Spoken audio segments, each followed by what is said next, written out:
আমাদের চাহিদা অনুসারে ইতিপূর্বে যে ইন্টারপোলের মাধ্যমে আমরা রেড নোটিশ জারি করেছিলাম সেটা জারি মানে বাস্তবায়ন হয়েছে এবং তারা সেই ওয়ারেন্টের অনুসারে রেড নোটিশের অনুসারে তারা তাকে গ্রেফতার করতে সক্ষম হয়েছে। তাৎক্ষণিকভাবে তারা ইমেইলের মাধ্যমে আমাদের এনসিবিকে জানিয়েছে।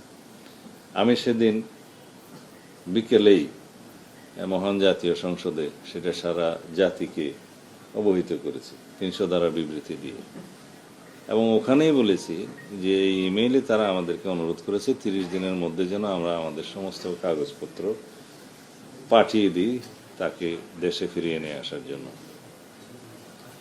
30 দিন নয়, তারপরের দিনেই পাঠিয়েছি সমস্ত কাগজপত্র, ওয়ারেন্ট, মামলার বিবরণী সহ। এখানে অনেক কাগজ দিতে হয়, সেগুলো আবার আরবিতে ট্রান্সলেট করতে হয়।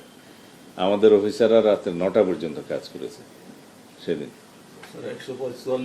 144 পাতা।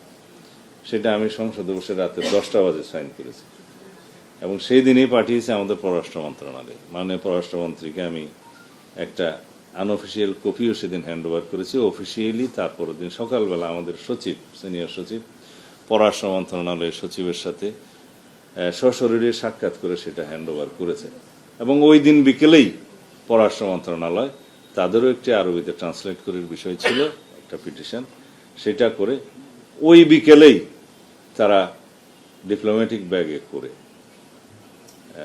ইউএই গভর্নমেন্টের কাছে পাঠিয়েছে। আমাদের লোকাল যে এমবাসি আছে, ইউএই এমবাসি, তাদেরকে জানিয়েছে। ওখানে আমরা পৌঁছিয়েছি, তারপরে তারা এটা রিসিভ করবে, রিসিভ করে তারা একটু অ্যাকনোলেজ করবে, এটা হয়তো দিবে। বাট তার উপরে তাদের দেশের আইন অনুসারে তাদেরও একটা প্রক্রিয়া আছে ফেরত পাঠানো। আমরা পার্সুয়েশনে লেগে থাকবো।